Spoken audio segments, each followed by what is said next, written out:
오늘은 부활절 넷째 주일이고 또 우리가 어린이 주일로 지키는 그런 특별한 날입니다.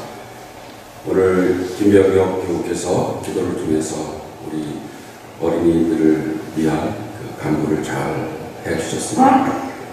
또 우리 모두는 하나님 앞에서 어린 자녀와 같기 때문에 정말 어린 아이와 같은 순진한 마음으로 하나님의 말씀을 듣고 하나님의 명령에 순종하는 그런 삶을 살아야 하겠습니다.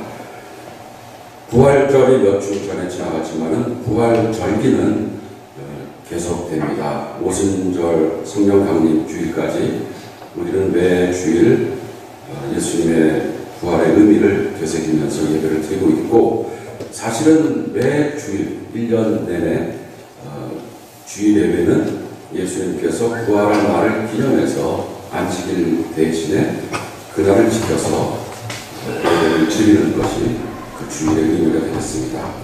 우리에게 죽음의 권세를 이기고 생명을 주신 예수님의 부활을 생각하면서 그 생명력을 우리가 삶 속에서 느끼며 사는 우리 모든 교우들이 되기 바랍니다. 오늘 읽은 본문은 많은 그 상징들이 담겨 있습니다.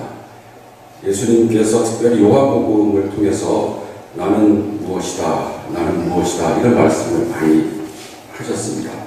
나는 빛이다, 나는 길이요 진리요 생명이다, 나는 포도나무다, 또 나는 선한 목자다, 오늘 본문에서는 나는 양의 문이다, 양이 들어가는 문이다 이렇게 말씀을 하셨습니다. 우리가 예수님이 목자다라는 그 상징에 대해서는 너무나도 많이 들어왔습니다. 그래서 충분히 선한 목자이신 예수님에 대해서는 많은 생각들을 했는데, 예수님이 문이다라는 말씀에 대해서는 우리가 깊게 생각할 기회가 별로 없었다고 여겨집니다. 어떠신가요? 여러분들은 예수님이 문이다라는 것에 대해서 깊은 성찰을 하실 기회가 있었는지요? 문이라고 할 때 이 문을 영어로 표현하면 어떤 단어가 적절할까요? 한번 생각해 보십시오. 도보다는 게이트가 더 적절할 것 같습니다. 그냥 단순히 건물에 이렇게 들어가는 입구라는 의미보다는 울타리가 쳐져 있고, 그죠? 울타리나 경계가 쳐져 있고 다른 곳으로는 들어갈 수 없고 그 문을 열고 그 문을 통해서만 들어가는 그런 의미에서의 문이라고 우리가 생각해 볼 수 있습니다. 문과 연관하여서 이제 많은 상징들이 오늘 예수님의 말씀 속에 등장합니다. 문이 있고 또 울타리가 있고, 울타리가 감싸고 있는 우리가 있고 또 문지기가 등장을 합니다. 물론 그 안에는 양이 있고 목자가 있습니다. 양과 목자의 의미는 우리가 다른 기회에 깊이 생각을 할 수 있었기 때문에 오늘은 우리, 또 문, 문지기, 이 상징들이 갖고 있는 의미에 대해서 같이 한번 생각해 보려고 합니다. 먼저 우리에 대해서 한번 생각을 해보겠습니다. 울타리가 이렇게 감싸고 있는 그 우리, 그 안에 양들이 들어가면은 안전하고 또 평안한 생활을 할 수 있습니다. 보호를 받을 수가 있고 또 양육을 받을 수가 있습니다. 우리가 살고 있는 험한 세상과는 구별이 되는 그런 공간이라고 말할 수 있습니다. 그 깊은 의미를 계속해서 좀 풀어내다 보면 결국 이 우리는 우리 모든 인류가 꿈꾸고 있는 이상향, 유토피아, 낙원이라고 생각할 수 있습니다. 우리 모두가 가고 싶은 천국이라고도 말을 할 수 있겠습니다. 기독교적으로 말하면 결국은 구원받는 삶, 새 생명을 얻을 수 있는 곳, 참된 안식이 주어지는 곳, 우리 모두가 궁극적으로 가고 싶어하는 최종적인 목표, 우리 모두가 속해 있고 싶은 그런 영원한 공동체를 우리가 우리라고 이야기할 수 있겠습니다. 성경에서는 그 표현을 하늘나라 혹은 하나님의 나라, 천국 이런 식으로 표현을 하였습니다. 이 모두가 다 사실은 연결이 되는 그런 의미가 되겠죠. 우리가 구원을 받는다라는 의미는 우리가 천국에 들어간다는 의미와 마찬가지고, 그 천국에 가서 영원히 우리가 누릴 수 있는 가장 완전한 행복을 누리면서 사는 것을 의미합니다. 성경에는 하늘나라에 대해서 많은 그 표현을 하고 있는데, 우리가 하늘나라에 들어간다, 천국에 들어간다 이런 식의 표현도 있고, 혹은 천국을 얻는다, 천국을 본다, 천국을 누린다, 천국을 상속한다, 이런 다양한 의미가 있습니다. 그런데 오늘 우리가 이 우리와 연관시켜서 생각할 때 우리는 문을 통해서 하나님의 나라, 하나님의 통치가 있는 곳으로 이제 들어간다, 이런 생각을 해볼 수가 있습니다. 오늘 본문을 보니까 우리가 하늘나라에 들어갈 때 그 울타리를 넘어서 있는 그 안으로 들어갈 때 우리에게 어떤 일이 있는가? 오늘 읽은 본문 뒤쪽을 보니까 우리에게 구원이 있다라고 말씀을 하고 있고, 그곳에서 우리가 충분히 꼴을 먹을 수 있다라고 이야기를 하고 있습니다. 그리고 맨 마지막 절 10절을 보니까 우리가 그곳에서 생명을 누린다라고 말씀을 하고 있는데, 단순히 생명을 누리는 것이 아니고 생명을 넘쳐나게 누린다, 생명을 완전하게 누린다라고 말씀을 하고 있습니다. 그냥 생명과 완전한 생명이 차이가 있다는 것이죠. 제가 몇 번 기회가 될 때마다 여러분에게 말씀드린 게 생명과 목숨을 우리가 좀 구별을 해보자는 말씀을 드렸는데, 혹시 기억이 나시나요? 목숨은 우리가 숨을 쉬고 있을 때 우리가 갖고 있는 게, 우리가 유지하고 있는 게 목숨입니다. 그러나 목숨 자체가 우리에게 모든 것은 아니죠. 삶을 살아가면서 삶 속에 기쁨과 행복이 넘쳐야 되는데, 그것이 바로 충만한 생명이라고 말할 수 있겠습니다. 우리가 구원을 받는다는 것은 하나님이 원래 우리 인간을 창조하실 때 우리에게 주었던 그 모든 선한 가능성들, 선한 목적이 다 실현이 되어서 우리가 그 기쁨을 충만하게 누리면서 사는 것, 그것이 바로 생명을 풍성히 누리는 삶이 되겠습니다. 우리 그리스도인들은 그야말로 그냥 생명을 누리는 존재가 아니고 생명을 풍성하게, 완전하게, 풍요롭게 누리는 그런 삶을 사는 존재가 되어야 한다는 말씀입니다. 그것이 우리 모든 사람들이 목표로 삼고 거기를 향해서 달려가고 있는 것입니다. 아마 그 이유 때문에 세상 모든 사람들이 이러한 천국을 꿈꾸면서 살기 때문에 그것을 이용해서 도둑질을 하고 강도질을 하는 사람들이 있다라고 오늘 성경이 경고를 하고 있습니다. 그 우리 안으로 들어가는 길은 분명히 문을 통해서 정식으로 들어가야 되는데, 어떤 사람들은 다른 방식으로 들어간다고 이야기를 하죠. 어떻게 들어갑니까? 월담을 하는 것이죠. 담을 넘어서 들어가는 것입니다. 왜 담을 넘어서 들어갈까요? 아마 그 문을 통해서 들어가기에 여러 가지 좀 어려움이 있기 때문에 그렇겠고, 또 속아서 잘못 알아서 오해를 했기 때문에 그 문으로 들어가는 게 불가능하다고 생각을 해서 담을 넘어서 들어가게 되겠죠. 요즘에 그 일산 그 꽃 박람회라는 것을 하고 있습니다. 혹시 가보신 분 계시나요? 예, 여러분들 가셨죠? 입장료가 얼마가 되죠? 네, 싸지 않습니다. 그런데 표를 사서 전문으로 들어가서 그 꽃을 이렇게 감상을 하면은 얼마나 좋습니까? 근데 어떤 사람들이 예를 들어서 입장료가 비싸니까 나한테 반값만 주면은 내가 들어가게 해주겠다라고 해서 그렇게 해서 들어가라고 생각을 해봅시다. 그 꽃이 아름다워 보일까요? 굉장히 불안하겠죠. 마음속으로 깨름직하고 내가 지금 이거 뭔가 잘못하고 있는데 그런 생각이 들지 않겠습니까?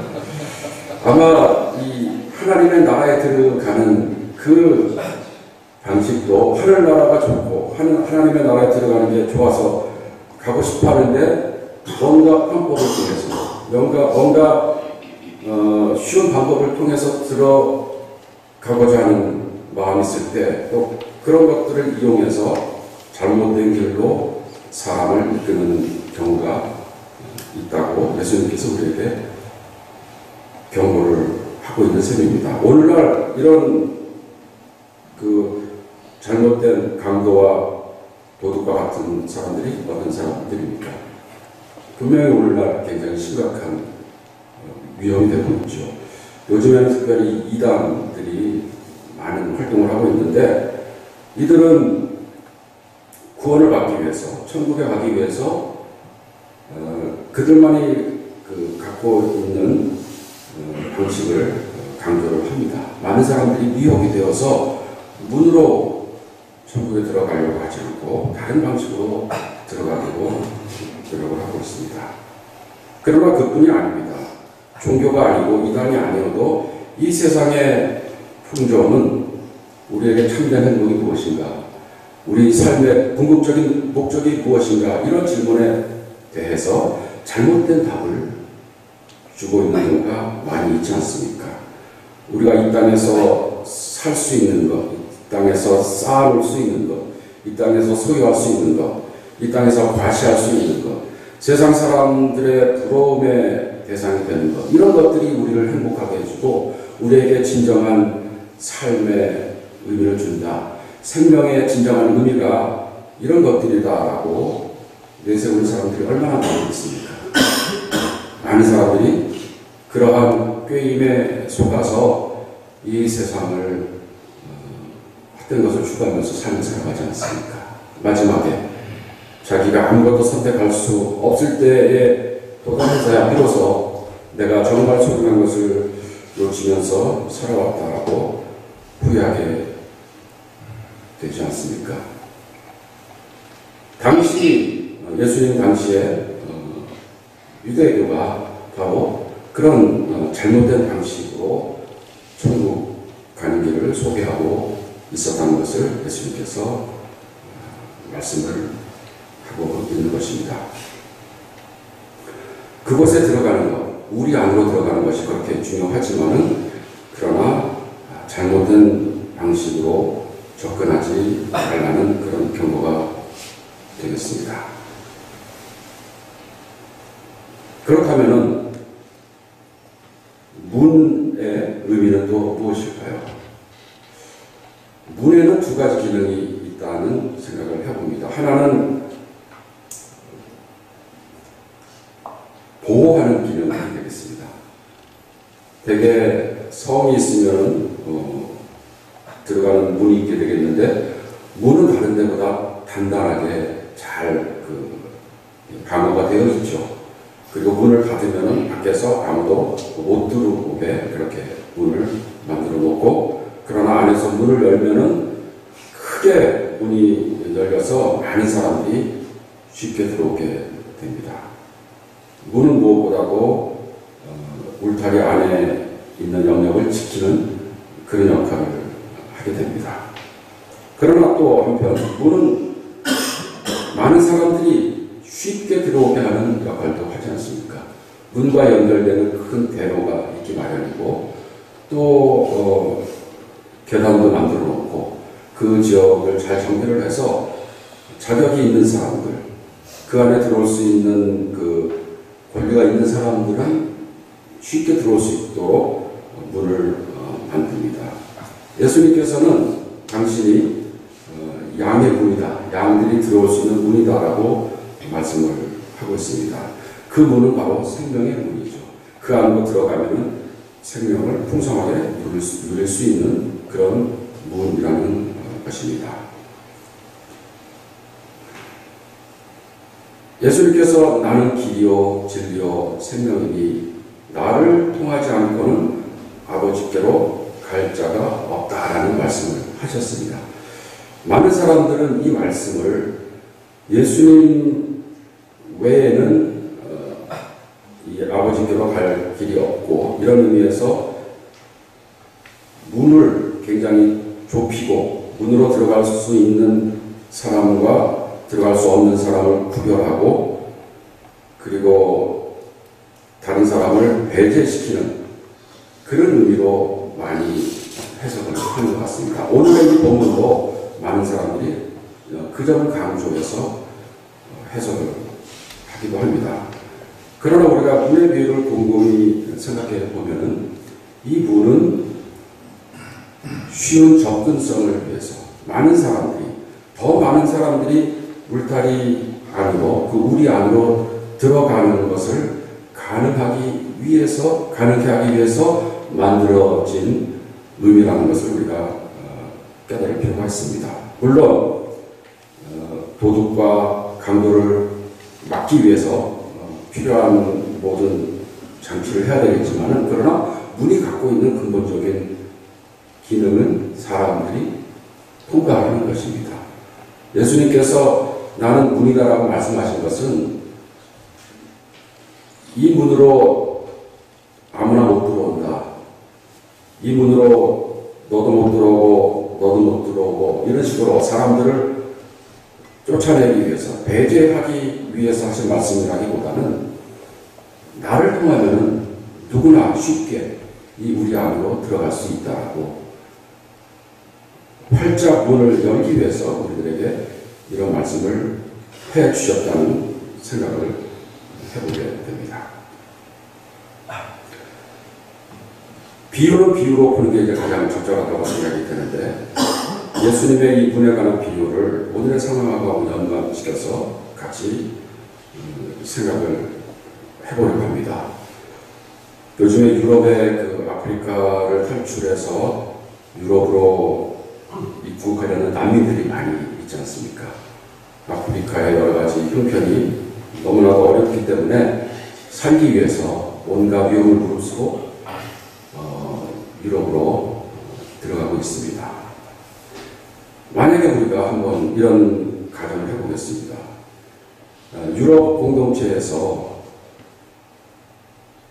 가만히 생각해 보니까 아프리카에서 오는 난민들을 계속해서 쫓아내는 것은 비인도적이라는 생각이 들어서 어느 날 모든 난민들을 다 받아들이겠다는 결정을 했다라고 가정을 한번 해봅시다. 물론 그런 일이 일어나기는 쉽지 않겠죠. 그러나 정말 대단한 결단을 해서 유럽 국가들이 모든 난민을 받아들이겠다라고 결정을 했다라고 생각을 해볼 때 그렇다면 모든 난민들은 절차에 따라서 그 유럽 연합이 만들어 놓은 그 문을 통하여서 들어갈 수가 있겠죠. 그럼 그 안에서 안정된 삶을 살 수가 있겠죠.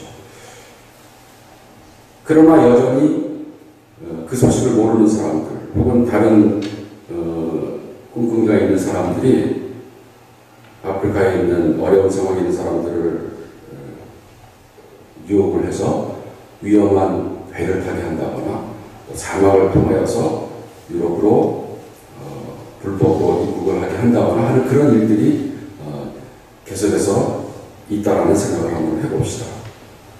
어떻게 보면 예수님께서 이 비유 속에서 하시는 말씀은 그와 비슷한 상황이라고 생각이 됩니다. 우리 인간이 우리들의 노력만으로는 도저히 천국으로 들어갈 수 없고 풍성한 생명을 누릴 수 없는데 예수님을 통하여서 그야말로 대대적으로 모든 사람들 다 들어오라고 제도적으로 큰 문을 열어놓으신 것이죠. 그런 의미에서 우리가 예수를 믿으면 풍성한 삶을 살 수 있는 그 우리 안으로 들어갈 수 있는 것입니다.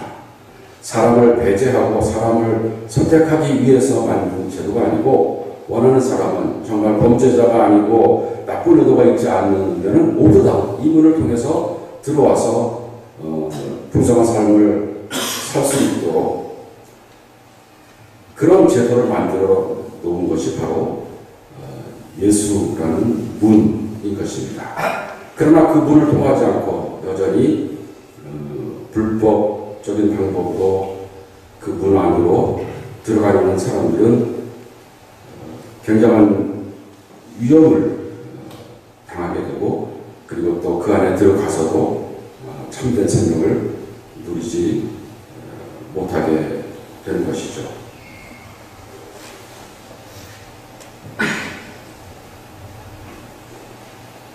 아프리카의 어떤 어려운 상황에 있는 사람이 목숨을 걸고 작은 배를 타고 지중해를 건너서 이태리든지 프랑스든지 어느 지역에 가는 그 일보다도 우리가 이 땅의 어려운 상황을 다 이겨내고 정말로 하나님께서 원하시는 그런 하나님의 통치의 세상으로 들어가는 것이 사실은 더 어려운 일이 아닌가 하는 생각이 듭니다.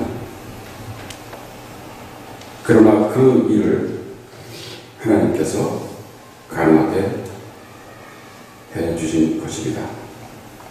우리 모두를 이 세상의 난민으로 살게 놔두지 않으시고 천국의 백성으로 풍성한 생명을 누릴 수 있도록 그런 통로를 만들어 주셨습니다. 누구든지 예수에게 가면은 풍성한 생명을 누릴 수 있고 구원을 받을 수 있다는 것이죠.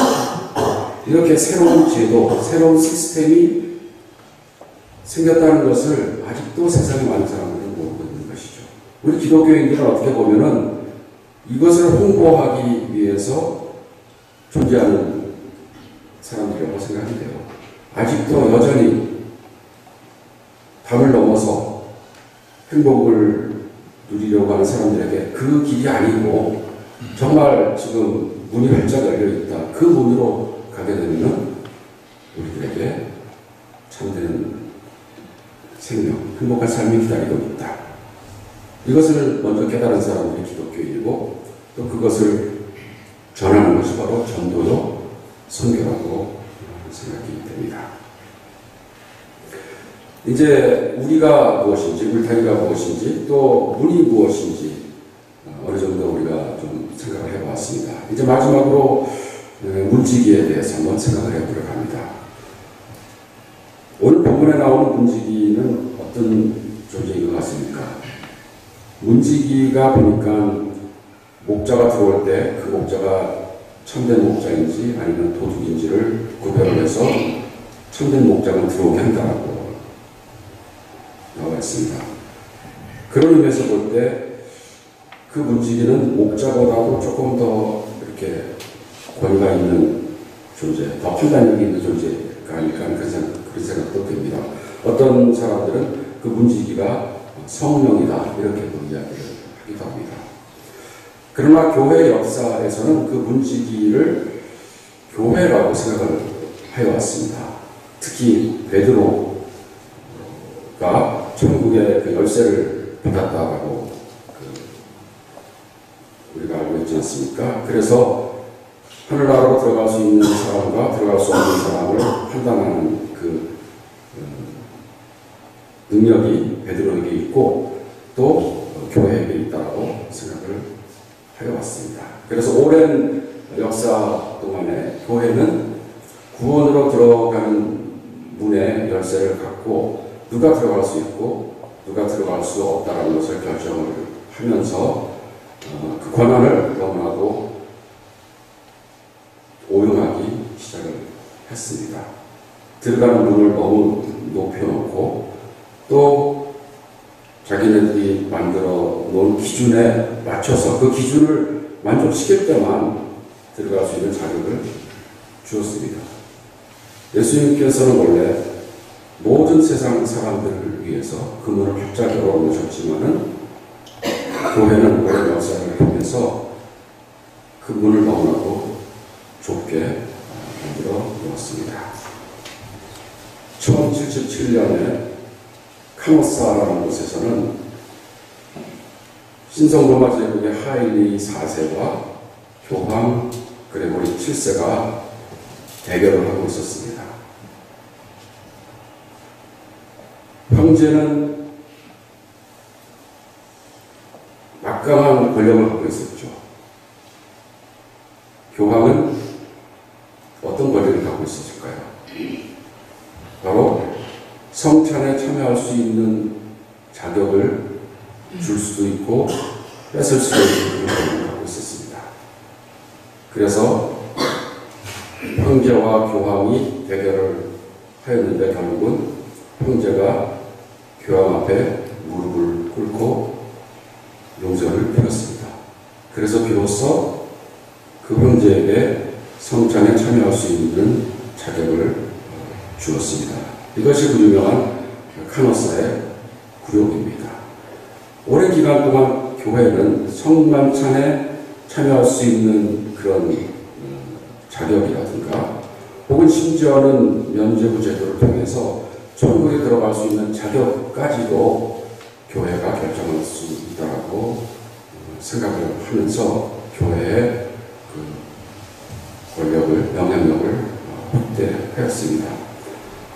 오늘날에도 여러 가지 형태로 교회가 세상을 향해서 문을 활짝 열어놓고 아무나 와도 좋소라고 받아들이기보다는 이런 저런 조건을 들으면서 구원의 문턱을 너무나도 높이고 있는 것이 오늘의 현실입니다. 이 문지기는 어떻게 보면은 그런 잘못된 그 목자들을 경계하기 위해서 그곳에 있는 것이 아닌가 하는 생각이 듭니다. 이 문지기는 그 마음속에 회개하는 마음이 있고 또 그 마음속에 순종하는 마음이 있는 모든 사람들에게 문을 열어줄 것이고 그리고 양들을 해치기 위해서 서성대는 모든 도둑과 강도들을 내쫓는 그런 보호하는 역할을 할 것이라는 것을 우리가 깨달을 수 있습니다. 예수님께서 우리들에게 나는 문이다. 나는 양들이 드나들 수 있는 문이다. 나는 생명의 문이다. 라고 말씀을 하고 있습니다. 우리가 이 땅에서 진정한 생명을 원한다면 바로 이 문을 통해서 들어가야 한다는 말씀입니다. 예수님께서는 우리들에게 이렇게 말씀하셨습니다. 수고하고 무거운 짐진 자들아 다 내게로 오라. 내가 너희를 쉬게 하리라.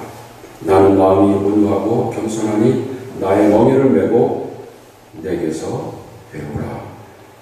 그리하면 너의 마음이 참된 안식을 얻을 것이다. 마태복음에서 예수님께서는 이렇게 말씀하십니다. 구하라. 그리하면 너에게 주실 것이요. 찾으라. 그리하면 찾아낼 것이요. 문을 두드리라. 그리하면 너에게 열릴 것이니 구하는 이마다 받을 것이요.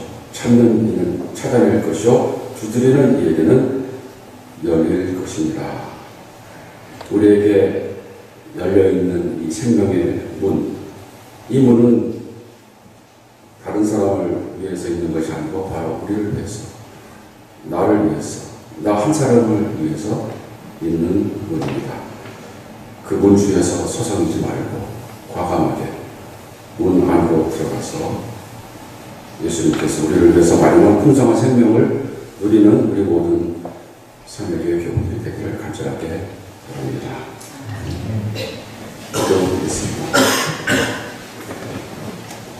사랑의 주님, 우리들에게 큰 사랑을 보여주시고 온 인류를 구하기 위해서 독생자를 우리에게 보내주시니 감사드립니다. 하나님께서는 그 그리스도를 통한 사랑을 통해 구원의 문을 활짝 열어놓았지만은 많은 사람들이 아직도 그 소식을 깨닫지 못해서 그 문으로 들어가지 못하고 있습니다. 주님 먼저 목자의 음성을 인식하고 주님을 따르는 우리들이 그 문 안으로 들어가서 풍성한 생명을 마음껏 누리게 하시고, 그리고 아직도 참된 생명을 찾지 못한 많은 양들을 우리 양으로 인도할 수 있도록 주님께서 능력을 허락해 주시옵소서. 감사드리며 예수님 이름으로 기도드립니다.